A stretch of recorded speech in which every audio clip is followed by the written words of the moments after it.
This is a recorded interview, but I'm going to pause and make some comments throughout it. And yes, you can actually ask questions during the webinar if you want to. Just use the Q&A box there at the bottom of the video screen, and that'll let you communicate with me during the thing. Okay, here goes. Let's see how this runs today. Well, Jade, welcome to our webinar today. Thanks for joining me. Well, thank you so much for having me. Hello, everybody. Glad to be here. I talked to you earlier that you're actually working out of what you think of as your dining room office. Yes, that is exactly right. I have a regular office that I work out of too, but I guess the idea behind ABS, which is wonderful, is that you can work from anywhere. And sometimes the dining room is my office. Other times it could be another city, but today it's my dining room, and it's wonderful because I have the windows open, the fresh air coming through. It's beautiful today. That's now, what part of the country are you in? I forgot to ask. I'm in Ohio, so we're enjoying a sunny and mid-70s day today. It's wonderful. So, well, Jade, thank you for taking time. I know you're busy. I know you got lots of going on in your business, but I know a lot of people come on these interview webinars because they want to find out, what are you doing? How are you doing it? How did you get started? Let's start way back when you first came through the training. What were you doing at that time from a vocational standpoint? Well, at that time, I was actually working in the family businesses, which has nothing to do with the healthcare industry. It was actually in manufacturing, and wanted to get out of that situation, have for a long time. So has my husband. We just wanted to be free of being in a factory space, 8 to 5, be able to be here more for our family and support, be able to support our family better in a more flexible way. There are many other factors, but that is what I was doing at the time. I was also being an interim gym teacher for about a year for my kids at their school because they needed one. So you can see I was doing nothing with healthcare at the time. But if it's okay, I'll just go ahead and tell you why I got into ABS, if that's what Please. You're leading into. Okay. I know people are always interested in that because you could have chosen from dozens of businesses, hundreds of businesses that are out there. So why this industry? That is exactly right. One thing, we knew that we wanted to change industries. We wanted a few factors specifically in what we were going to do with our new career. And so I started a spreadsheet. I'm just that way when it comes to something or a problem I need to solve, or helping my kids decide what college they want to go to, whatever it is, I pull out a spreadsheet and I compare. And I sat there and compared what kind of career would allow me to work from anywhere. And that was number one for me because I wanted my kids just this year, I have a freshman and sophomore in college. So I knew eventually I would want to be able to travel to see our children anytime I wanted. As well as enjoy some other adventures as new empty nesters, be able to travel maybe for a month or two at a time and still be able to work and not affect my career. So that was one of the big factors. Another is the ability to not have a cap on our income. I didn't want to have a business where I'm, having to service someone, maybe an appointment every hour or something like that, because it sort of puts a cap on your earnings and how much you can really earn. And I don't want a cap. I want the sky to be the limit. There are many other factors that were involved, and those are the two biggest ones for me. I'd love to get into the spreadsheet, but that's a whole nother, that's another tangent. But basically what it comes down to is that in that spreadsheet, that row with ABS and medical billing kept winning. I felt like I was a little nervous because I didn't know anything about the medical industry, but it was hitting all those other factors. And then once I started speaking with my representative at ABS, once I touched base with ABS and I had a person who I was working with, a sales rep, if you will, they started reassuring me that you don't have to have a background in medical billing. And I was still nervous. I kind of just didn't believe it. I did a few things. One, I did a surprise trip to Texas, which isn't really recommended because anybody wants to have a heads up, but I still did it because I thought this is too good to be true. And I went down there and they really do exist and everything was great. That was even before I went down for training. I had a wonderful rep that I spoke with, that I worked with, that reassured me all the way through. And then finally, I just decided I would make the leap of faith. I thought, if they have this laid out with proper training, and of course I was able to speak with other licensees, just like you're all able to speak with me today. But I thought, if they're willing to do the training and they have this laid out for me, I'm the type of person that where there's a will, there is a way, and I can make it work. And so I took that leap of faith, and boy, am I ever glad that I did. It was a wonderful decision.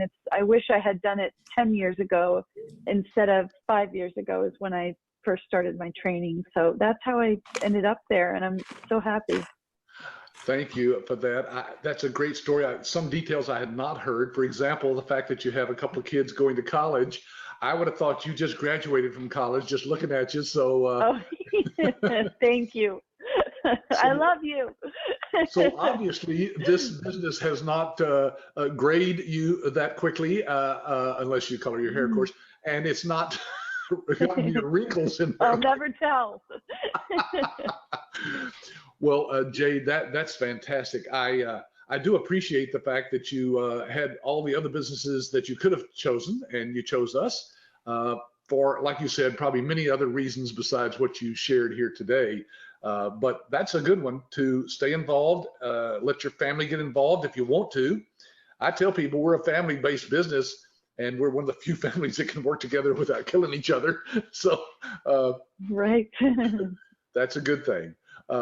All right, so I see some questions coming in, so I'm going to address some of those if that's okay, Jade. These are actual people who are on here live wanting to ask you things. So let me see if I can read these. I'm going to zoom in here a little bit on my computer so I can see these questions. They're real tiny in this box here. Well, here's just a question from Zorona, just in general. It's a very general one, but it says, did you find the ABS system easy to follow? Give us a little feel for the training that you went through and what you got out of that, and how that relates to how easy or hard the system is to follow.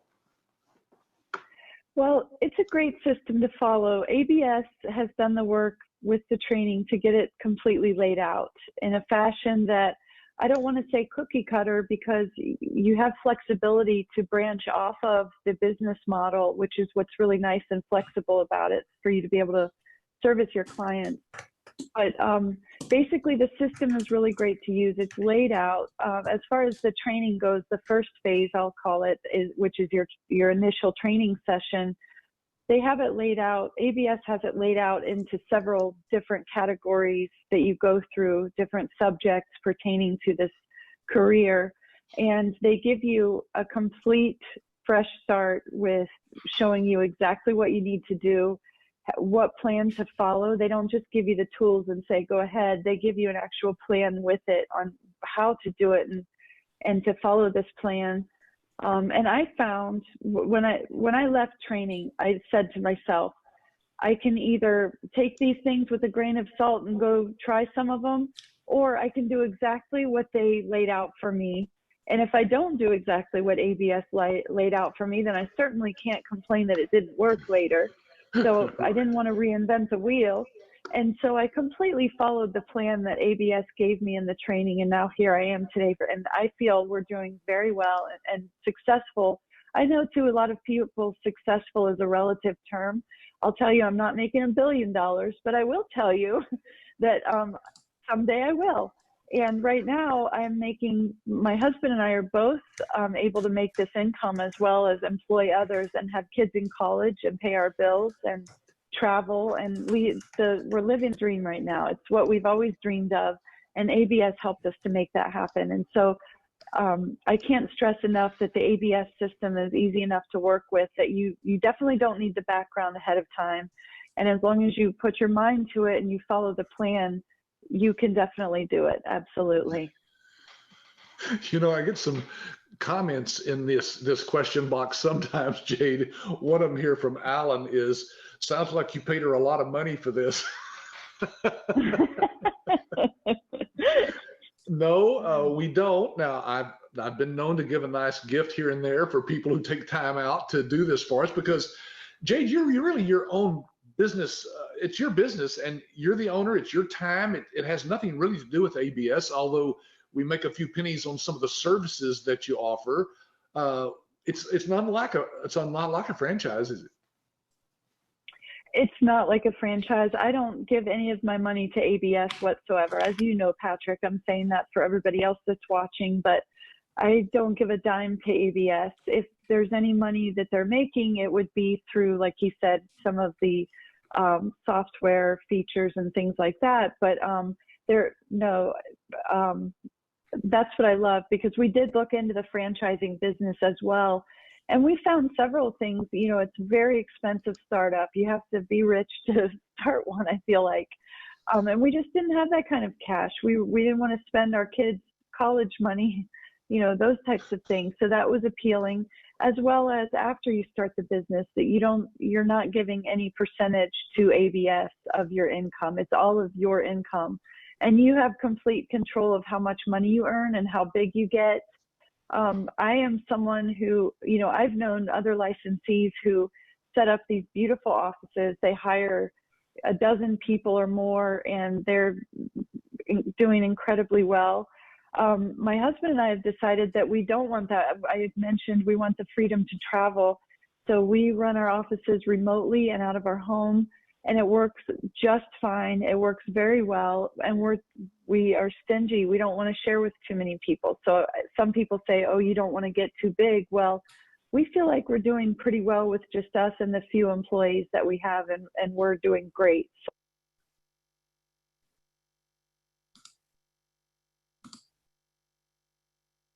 Hey, I'm just going to pop in here just for a second to make a comment here, because we did have a question, or actually a comment from Ursula. She says, Jade started her business several years ago, pre-COVID. Would she have the same confidence starting the business now? Now, let me just say this, Ursula and everybody else listening, that is a great question that you could ask to Jade herself. In fact, Jade is on what we call our reference list. She'll be glad to share some things with you and talk with you personally one-on-one. So if you ask your ABS rep that invited you to this webinar, just get back with them and say, hey, I'd like to speak with Jade myself. You're welcome to do that. In fact, you can listen to some of the interviews that I've done recently out on our YouTube channel, and you'll see that many people in the last year have said that their business has grown and that they've doubled their business during the COVID thing. And there's reasons why that happens. But anyway, I'm just sharing that with you, that has not been a problem for us as a company or our licensees. Now, the reason for that is because, folks, as long as there's human beings and as long as people get sick, as long as they go to a doctor, the doctor has to get paid by somebody. And that means that somebody has to bill somebody so for the doctor to get paid. Well, that's you. That's why this business booms. Even in hard times, even in recession times, it's going to continue to grow. So anyway, let's get back to the interview.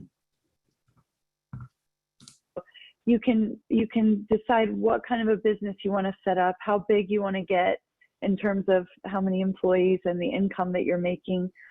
But otherwise, you know, the sky is the limit to your income, and you don't have to share it with anyone, with the exception, obviously, of your partner or your employees. Boy, I need to hire you as the spokesperson for this company, Jade. That was great. Well, I appreciate that. Thank you. all unpracticed, unrehearsed, unprompted. Folks, this is as real as it gets right here. You're hearing from somebody that, again, just made the choice that you are thinking about making of going into business for yourself with ABS. And as you can see, she's pretty happy about it, seems like. So, Very. Jade, have you ever thought about doing sales reps, hiring them or using them?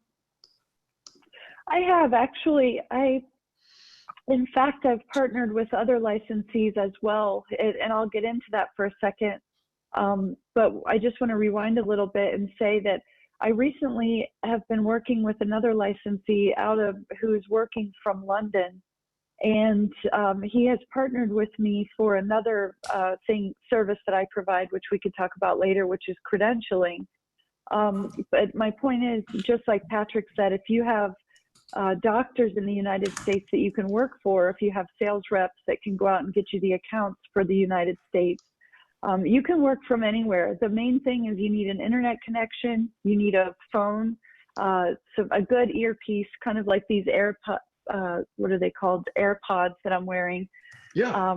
You know, something like that. As long as you have good sound, a good internet connection, and your computer, you're able to work from anywhere. It's just that knowing that your clients, the healthcare providers, will be based in the United States. Well, that's the great thing about this. You can build it as big as you want. It can go international. It doesn't matter because it's your business. It's not ours. We don't have any quotas that you have to meet each month or anything like this. It's not like a franchise where there's territories or royalties that you pay. Like you said, you don't pay anything to us once you've gone through our training, and yet we continue to support you, don't we? Absolutely. We have a phone number that I can call. I'm an emailer because I'm always busy on the phone. So if I'm on hold, I can sit there and email. So there's an email address that you can write to, and I usually get a response same day. There's a very good support system. There's also a network, which to me is the best resource, is all of the other licensees. I knew that there was something else I was supposed to be getting into, but it's the sales rep side. I started to talk about how we all partner together, but I partner with other licensees, for example, in the sales side, which is what we just started to talk about. I do not like doing the sales. I've done it. When I first started this business, I was out there pounding pavement, knocking on doors, holding seminars on educational materials for the healthcare industry. I was doing everything I could to get those customers, but I will tell you, I do not like that side of it at all. It's just not my personality to do sales. And so I wanted to hire salespeople, but then I started to talk and network with other licensees that actually said they don't like the billing side. It scares them and they don't want to do that, but they love sales. And so we've started a partner, and I have a few that will do the sales side, send me the business, and I'll do all the work. And we come to an agreement as to whether it's going to be split 50-50. Each agreement is different with each licensee. But that is something that I do. So yes, to answer your question with sales reps, I think that's a huge one.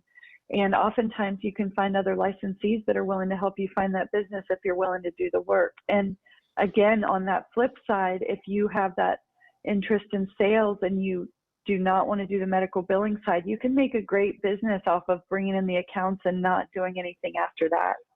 There are plenty of licensees that would like to have that work. So even just in our inner circle, there's a great support system. I sort of started to bring up, so I'll just go ahead and get into it briefly. Hey, before she gets into anything else, let me just pop in here and say this. The biggest fear that most people have, of course, when they get into our business is, what if I can't get a client? Well, folks, you can make back your entire investment, our licensing fee. You can make that back in the first year with just one client. So it doesn't take a whole lot of clients.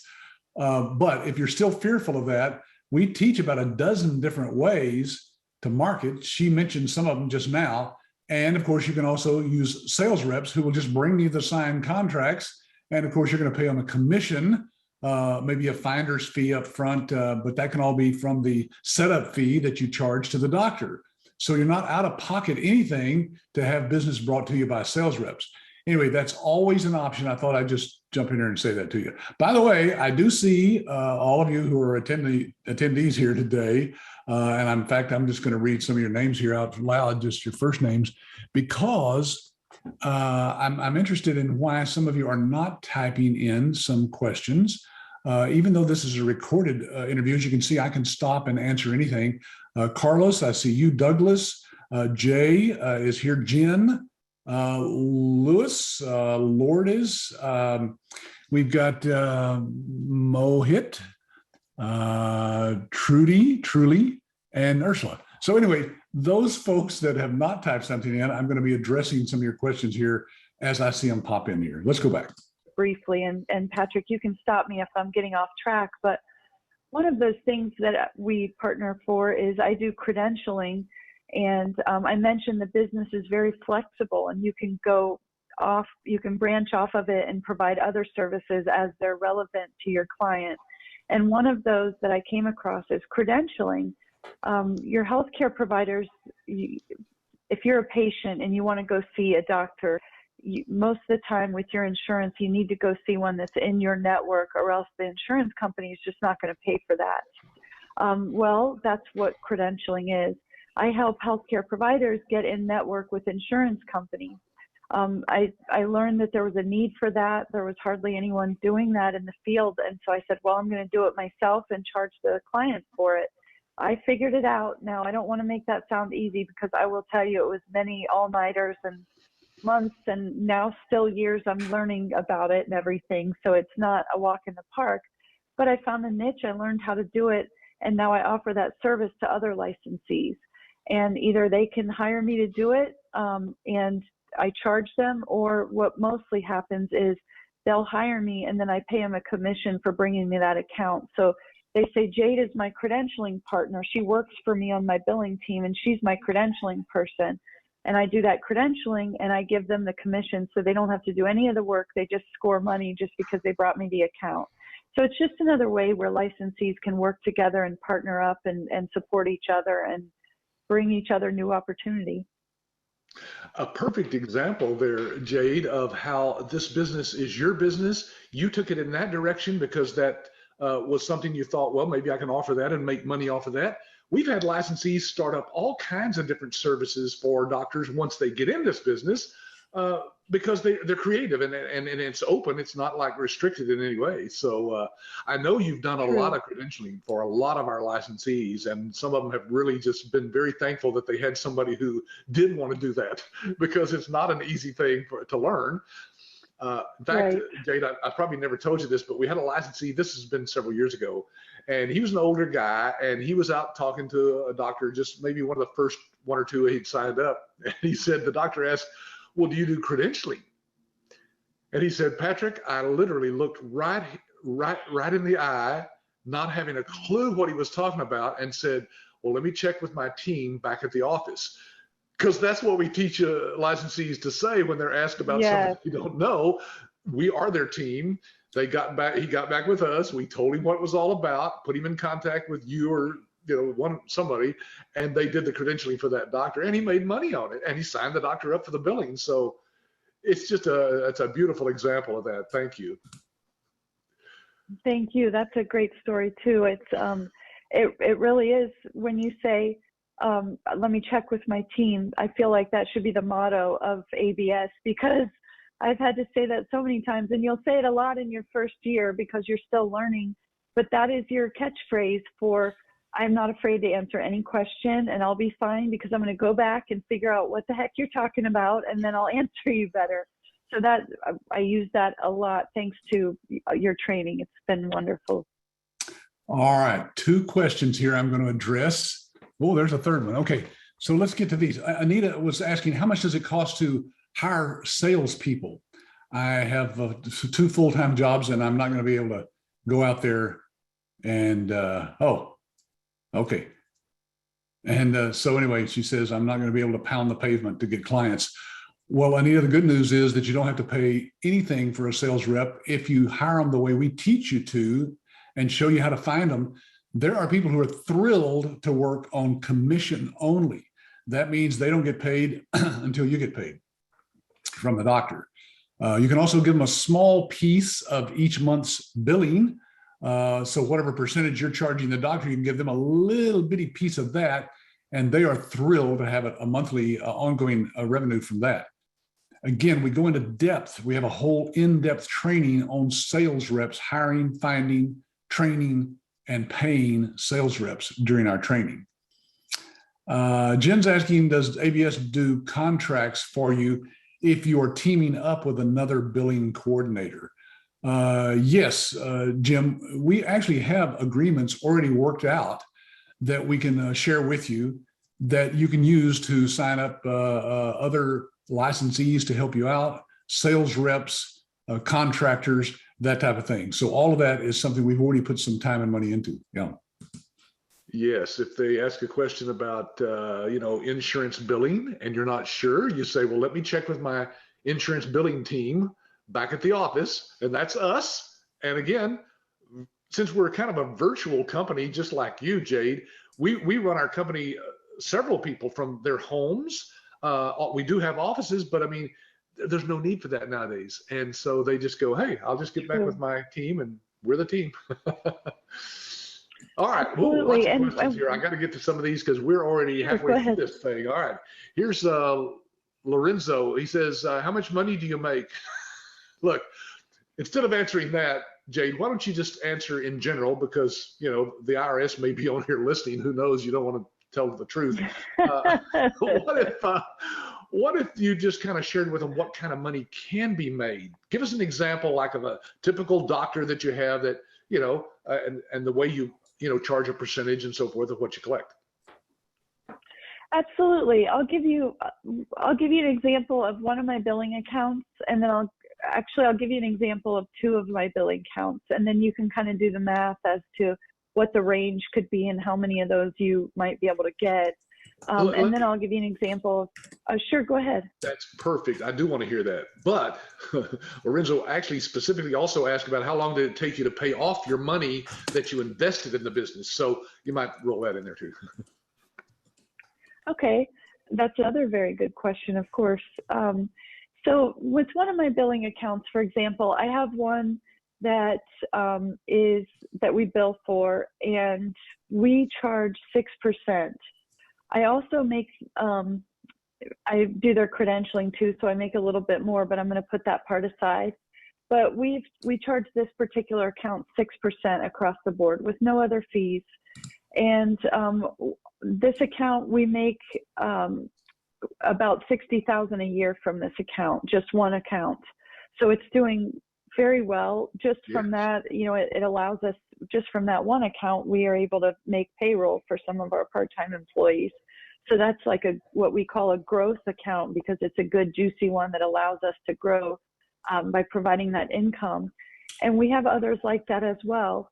And what's important about what I said is that allowed us to get a couple other part-timers so that we could take on more accounts, and that exponentially opens the door for many more. But we also have a couple of other accounts that are very small. So for example, they're small enough that I tell them, okay, I'm going to charge you 6% or a minimum of $700, whichever is higher. So if they have a really lousy month where they're hardly doing any business, I still know I'm going to make some money because I charge them a minimum. So that's something to keep in mind when you're writing contracts. Right. So that one, that kind of gives you a range.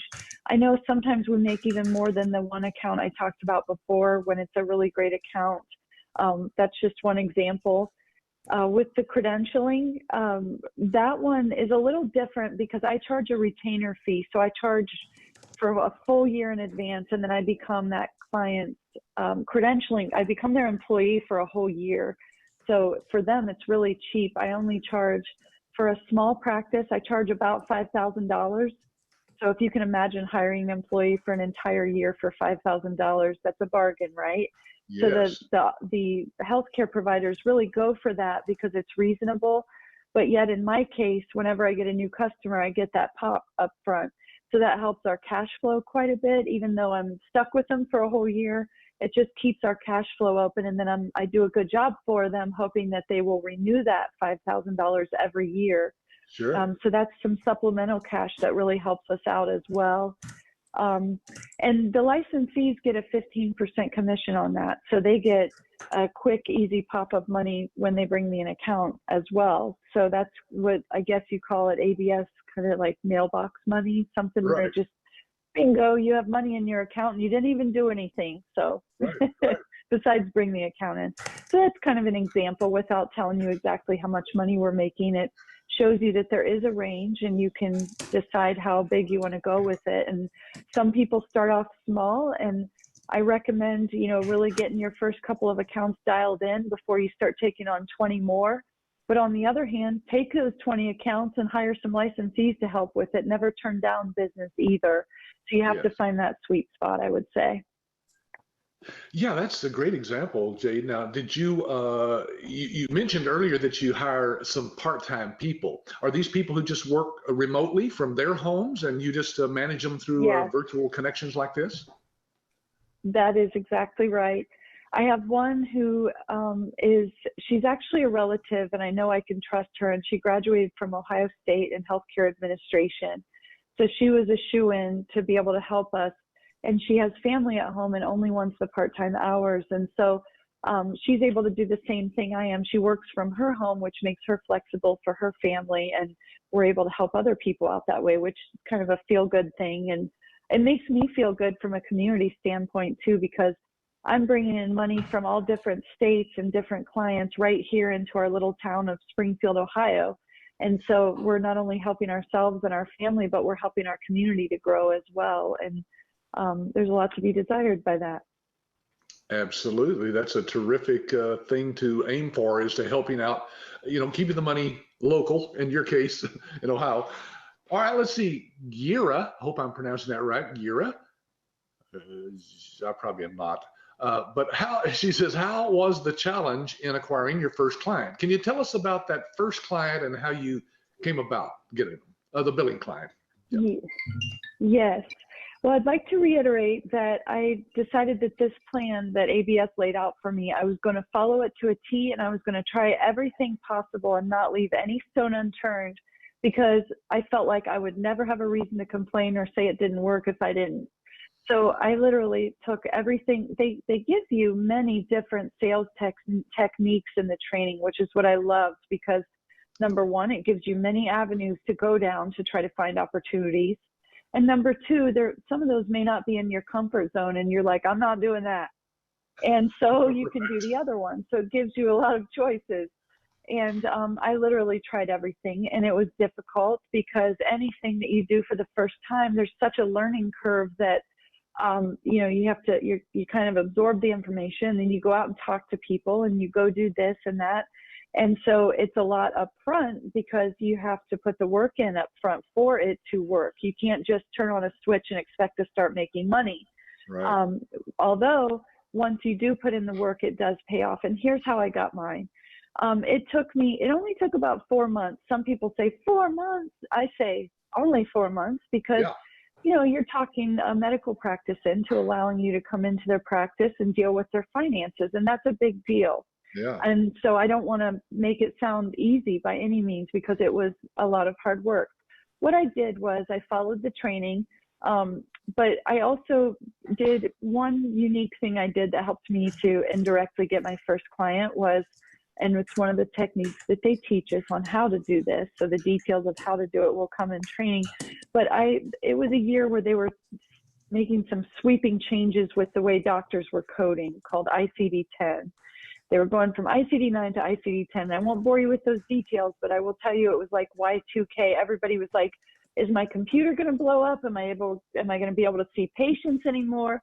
What am I going to do when this coding change happens? A lot of the software wasn't going to work anymore, because they had these hard servers where they had to do these big upgrades and all this.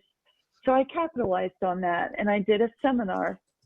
We have a local university here in Springfield called Wittenberg University, and they allow you to rent space in one of the conference rooms. And so I rented out a conference room, and I found some information online about these changes with ICD-10. Medicare put out some really great information about it. So I just gathered that, put it into some slides in a PowerPoint style presentation. And I sent out over 100 invitations to private healthcare practices in my area. And I thought, boy, if I get one person here, I'll be happy. I just wanted someone to show up. And it actually worked. I had 12 people show up, which was more than 10%. And that was my goal, was 10%, even though, again, deep down, I would have been happy with one. Yeah. But these people showed up because I was told, one of the things we did in our training, I'm going to rewind a little bit, is called warm marketing, where you want to go out and tell everybody you know what you do, so they can tell everybody they know what you do, so that you'll get a referral somehow. Right. And so during this warm marketing, I had met someone that works with a lot of doctors as a liaison at the hospital. And he said, Jade, one thing that doctors and other healthcare providers really like is free breakfast, because in the mornings, they're out the door. They hardly have time for breakfast. If they're going to do a meeting, they want it to be before work, because when they're done with work at the end of the day, they want to be done. So I found a postcard that had a knife and fork and spoon picture and said free breakfast. and I made it say, all the content with the seminar with ICD-10, you're invited to a free breakfast to learn what to do to move forward in your practice with ICD-10. And what was really cool about it is it said being held at Wittenberg University. So when people saw that, they thought, well, Wittenberg's on board. It must be official information, which it was because it was through Medicare. And so their perception of it was that I was a professional in the industry. I had a university backing me. I had free breakfast. That was the big one. So people showed up. That was probably the main reason they came. I know it was. Probably. But the fact is they came and they were able to see that I knew what I was talking about. So it also gained me a little bit more positive points in my reputation locally. But it also made me look like the pro here. And so people really respected me. And I ended up getting a referral from that, which ended up being my first customer. And then from that first customer, I got more referrals, and then combine that with partnering with other licensees to get that type of business. And it just has percolated from there. So I think once you get things brewing and you literally start trying every single technique and talking to people and start getting those first clients, then everything sort of falls into place. And from there, it's just digging in, taking the information that you've learned, knowing that it's okay to make mistakes. A claim, if you send it out wrong, they'll tell you and you can resubmit it. So, there are many mistakes that you can make and still be okay. But the point is, that's how I got the first client. And it's definitely not easy, but it's definitely doable if you put your mind to it and follow what ABS shows you how to do it. Now, I know we've talked before, Jade, but that again, this course, I don't even remember what I had for breakfast at this age, but that was brand new information for me that you had done that educational seminar. That's what we called it in the training, isn't it? We teach you how to do educational lunch and learns in the doctor's office with just their staff, or a public type thing like that, where we already have slides put together for a lot of different topics that you can use. And we even have a doctor that works with us now, Jade, Dr. Vicki Ratner, that I've written a couple books with. Yes. And she will do some of those webinars for licensees. So it's just a great way to get doctors, because they're always wanting to learn something new and keep up on the changes in the industry, right? Yes, absolutely. That's a big one. And I did do a couple of those lunch and learns as well. Same topic. From that breakfast, someone said, "Can you come do this at the office?" And so I would set up at lunch and do it for them as a favor at their office. And you don't necessarily get instant gratification out of that, but you get people talking about you, that I was speaking to Jade and she knows all about this, and let me give her your card. And so those things are very helpful. Right. Yeah, you're building like you said, you're just building the fact in your area that you're the expert that people should come to if they need help with that kind of stuff. And it's a learning process. But we had a licensee recently do one on HIPAA compliance, and that drew a huge crowd to a webinar. They did it virtually on a webinar like this, and several office managers attended that. He got their registration information and got back with them, started putting them on a follow-up marketing, follow-up plan that we have, and got several of them as clients. Okay, lots of questions. Great. Let me get to some of them here. One of them is. Okay, I'm going to pause here just for a second because we're running low on time here, and I want to address any real questions that come in. One of them is from Anita. She says, "Can we send our contracts to you before we send them to the doctor to look over?" Yes, Anita, that's part of what our lifetime support is for our licensees. You can send our support department any proposal, any contract, any question about anything, and we will help you with that so that you're not feeling like you're out there on your own. And we review all of that, proposals, contracts, everything for you as part of our support to you. So anyway, I just wanted to jump in there with that. William is saying, will ABS help us find doctors? William, what we do is we teach you to, the marketing ideas, like you just heard one of them from Jade.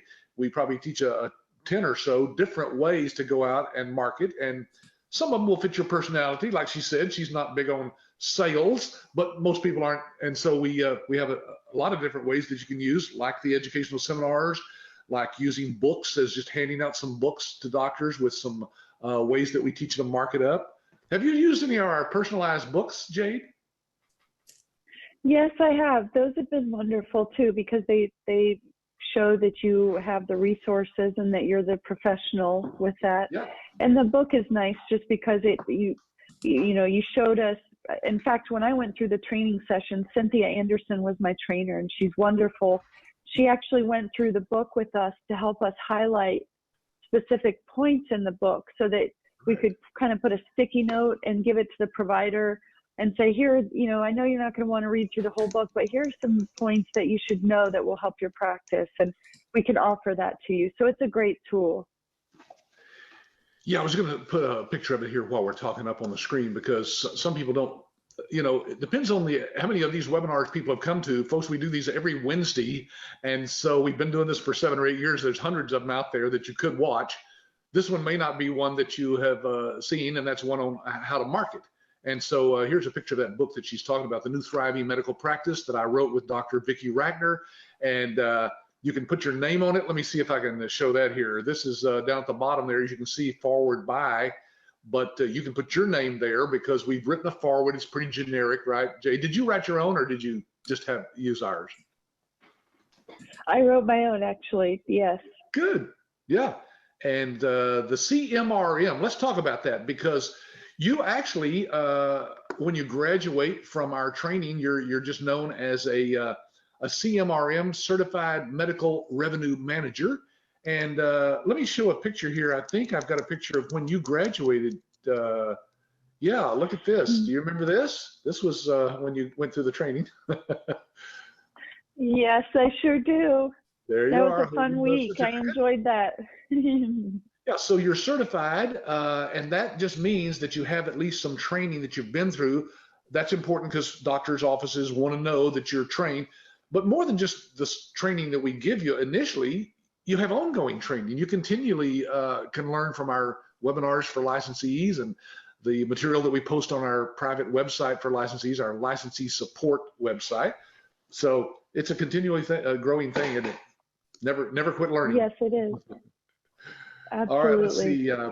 So William, I hope that answers your question. We teach a lot of different ways to market, and instead of just giving you doctors, we show you how to find those doctors in your area, the ones you should be marketing to. There's some specialties that are better than others, and so we teach you how to find those.